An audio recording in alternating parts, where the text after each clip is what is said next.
अस्सलामुअलैकुम, welcome to my channel code with Abdullah. और आज हम जावास्क्रिप्ट के अंदर फॉर ईच लूप के बारे में पढ़ने वाले हैं।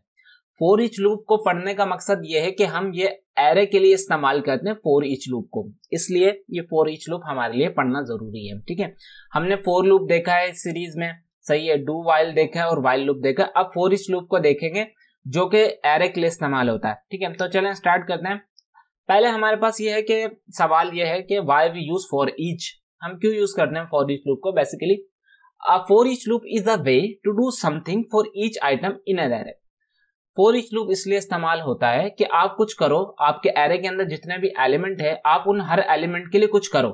सही है, क्या करो अब वो आगे, you give it a function and it will return that function for every item one by one.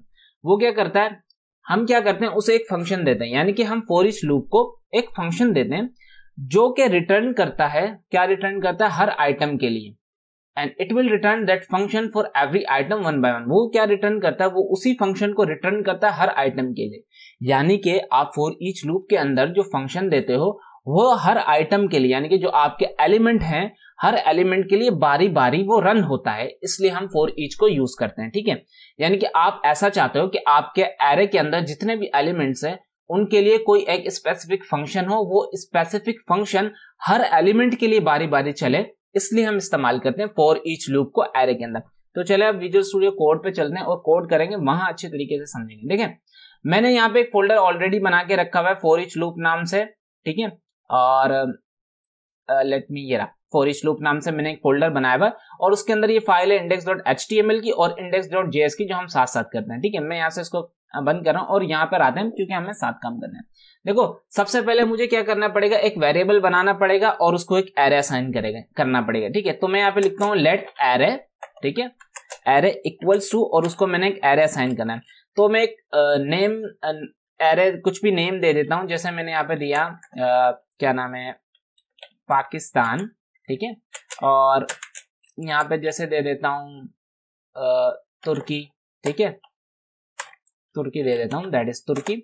मैं कंट्रीज के नाम दे रहा हूं। ठीक है, और मैं एक और कंट्री को ले लेता हूं, जैसे ऑस्ट्रेलिया। ठीक है, मैंने ये 3 कंट्रीज के नाम ले लिए। ठीक है, अब ये तीनों जो मैंने नाम लिए हैं अपने एरे के अंदर, ये एक एलिमेंट है और हम इसको आइटम कह रहे हैं। ठीक है, एलिमेंट कह लो या आइटम कह लो, अभी आपके एरे के या तो फिर आप इसको एलिमेंट कह लो या आइटम कह लो, मैं इस वीडियो में इसको आइटम कह रहा हूं। ठीक है, ये हमने क्या किया, एक वेरिएबल बनाया एरे नाम से, उसको एक एरे असाइन किया और उसके अंदर मैंने 3 आइटम लिए। ठीक है, अब मैं चाहता हूं कि मैं एक ऐसा फंक्शन बनाऊं जो इन 3 एलिमेंट के लिए या इन 3 आइटम के लिए बारी बारी रन हो। ठीक है, तो उसके लिए मेरे पास एक लूप आता है दैट इज फॉर ईच। तो मैं यहां पे लिखूंगा एरे, ठीक है, एरे डॉट फॉर ईच। अब मैं उसको यहाँ पे एक फंक्शन प्रोवाइड करूंगा, तो मैं ये सिंपली यहाँ पे एक फंक्शन लिखूंगा और उस फंक्शन के अंदर मुझे एक पैरामीटर देना होता है। पैरामीटर इसलिए देना जरूरी है, अगर पैरामीटर नहीं दोगे तो आपकी जो 3 आइटम्स हैं ये किसके अंदर आके स्टोर होंगे। जाहिर बात है, आप यहाँ पे जब पैरामीटर दोगे तो आपके जो आइटम्स हैं एरे के अंदर, जितने भी एलिमेंट्स हैं या आइटम हैं आप कह लो कुछ भी, वो बारी बारी उस पैरामीटर के अंदर आके स्टोर होते रहेंगे। ठीक है, तो मैं यहाँ पे उसको आइटम नाम दे रहा हूँ। ठीक है, मैंने आइटम नाम से एक पैरामीटर दे दिया और यहाँ पे मैं करली ब्रैकेट लगा रहा हूँ और यहाँ पे मैं सिंपली डॉक्यूमेंट डॉट राइट के अंदर, ठीक है, प्रिंट कर रहा हूँ इस एरे को। ठीक है, एज सिंपल एज दैट। ठीक है, और मैं एक स्पेस देना चाहूंगा ताकि उनके बीच कुछ स्पेस भी जनरेट हो, और मैं सिंपली क्या करूंगा, मैं अपने HTML की फाइल पर आऊंगा। ठीक है, और सिंपली यहाँ पे मैंने ओपन विद लाइव सर्वर नाम से एक एक्सटेंशन डाउनलोड करी हुई है, तो मैं यहाँ पे सिंपली गो लाइव करूंगा तो मेरा ब्राउजर खुल जाएगा। तो अब देखें यहाँ पर, देखें बारी बारी ये आइटम देखें 3 बार हमारे ये एरे के लिए चल गई। देखो, अब मैं आपको समझाऊं हुआ क्या, मैं इसका जूम थोड़ा कम करूं। देखो, हमने वहां पर एक चीज मैंने आपको समझाऊं, देखो हमने यहाँ पे एरे को प्रिंट करवाया। ठीक है, एरे को प्रिंट करवाया, हमने बोला हमारे जितने भी एलिमेंट है ना उनके लिए, हर एलिमेंट के लिए, सही है, वो बारी बारी चले। सही है, अब वो जो एरे चला, वो जो अब हर एलिमेंट के लिए बारी बारी चला, इसलिए वो यहाँ पे अगर आप देखोगे, मैं यहाँ पे अगर BR लगा के समझाऊं आपको, जो मैंने आपको समझाना था, तो बेसिकली वो ये समझाना था कि ये इसने 3 बार इन तीनों एलिमेंट को 3 बार क्यों प्रिंट किया। समझाने का मकसद ये, यहाँ पे देखें पाकिस्तान तुर्की ऑस्ट्रेलिया, पाकिस्तान तुर्की ऑस्ट्रेलिया, पाकिस्तान तुर्की ऑस्ट्रेलिया, ऐसा क्यों हुआ। यहाँ पे देखो हमने सिंपली एक एरे बनाया हुआ है। ठीक है, जो उसके अंदर 3 कंट्रीज के नाम है, ठीक है। हमने फॉर ईच बनाया, फंक्शन बारी बारी हर आइटम के लिए वो चलना चाहिए, हमने ये बोला। फॉर ईच क्या कर रहा है, अब वो इस एरे के लिए इस पूरे एरे के लिए इस फंक्शन को रन कर रहा है। हमने एरे को प्रिंट करवाया यहाँ पे, ना कि आइटम को रिटर्न प्रिंट करवाया, ठीक है। हमने बोला एरे को प्रिंट करो। एरे में कितने आइटम है, 3।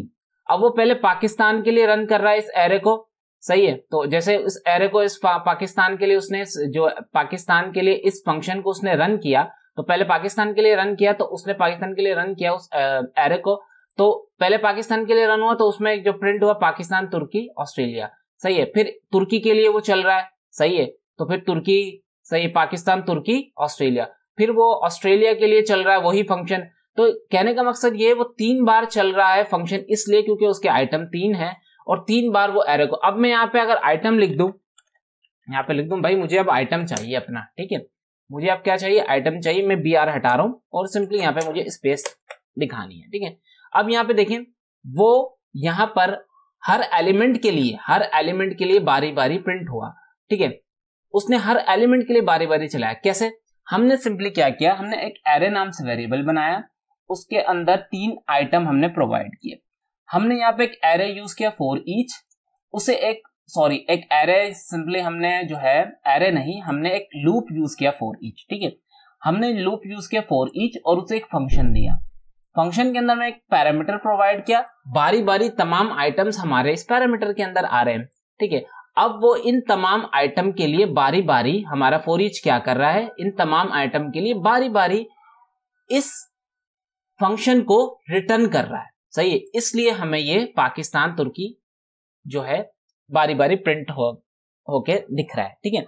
यानी कि अगर आप ये चाहते हैं कि आपका जो एरे के अंदर जितने भी एलिमेंट है या जितने भी आइटम है, हर आइटम या हर एलिमेंट के लिए बारी बारी एक फंक्शन रन हो, तो आप फॉर ईच का इस्तेमाल करोगे। इतनी बात आपको समझ आ गया। देखो ये काम फॉर लूप से भी हो सकता था, लेकिन फॉर लूप में आपको क्या करना पड़ता है, मैं आपको दिखा देता हूं। सबसे पहले आपको फॉर लूप लेना होता है, ठीक है, एक वेरिएबल लेना पड़ता है, फिर उसकी लेंथ लोगे, सही है। मैंने उसको एक वैल्यू असाइन कर दी 0, ठीक है। फिर आप एरे की लेंथ, अब एरे की लेंथ a लेस देन 3, सही है, लेस देन 3 तक चलना चाहिए और a प्लस प्लस करना चाहिए, यानी कि जब तक चले जब तक ये कंडीशन फॉल्स नहीं हो जाती। और मैं यहाँ पे डॉक्यूमेंट डॉट राइट के अंदर लिखूंगा कि मेरा जो एरे है उसके अंदर इस a को डाल दो, ठीक है। अब अगर देखोगे तो यहाँ पर पाकिस्तान, तुर्की वैसे भी प्रिंट हो गया, लेकिन इसमें थोड़ी कोडिंग आपकी बढ़ जाती है, ठीक है। आप ये काम फॉर लूप से भी कर सकते हो, तो ठीक है, लेकिन फॉर ईच लूप ज्यादा सुइटेबल है आपको एरे के लिए इस्तेमाल करने के लिए, ठीक है। अगर आप ऐसा चाहते हैं कि आपका जो एरे के अंदर जितने भी एलिमेंट है, उन एलिमेंट के लिए बारी बारी कोई फंक्शन रिटर्न हो, तो आप फॉर ईच लूप का इस्तेमाल करते हैं, ठीक है। As simple as that. तो उम्मीद करता हूं मैं आपको आज की मेरी वीडियो पसंद आई होगी, और अगर वीडियो पसंद आई है तो प्लीज चैनल को सब्सक्राइब करें, कमेंट करें, लाइक करें और वीडियो को शेयर करें। Thank you for watching this video. Allah Hafiz.